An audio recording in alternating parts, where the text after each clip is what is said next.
nataka kushinda mawazo, nataka kwenda viwango.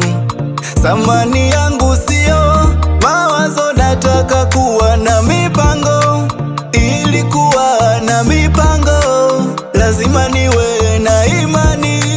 Nitashinda yote kwa imani, nitapita kwenye moto kwa imani. Mshindi wa mawazo ni imani, utayaweza yote kwa imani. Mshindi wa mawazo ni imani, utayaweza yote kwa imani. Mshindi wa mawazo, mshindi wa mawazo, mshindi wa mawazo, mshindi wa mawazo.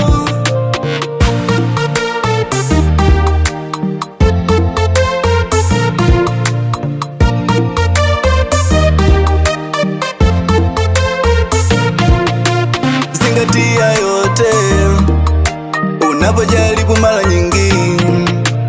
Wanaopambana pasipo kuchoka, wakipigana ili kusonga, ipo siku watakutana na Mungu Baba Mwana.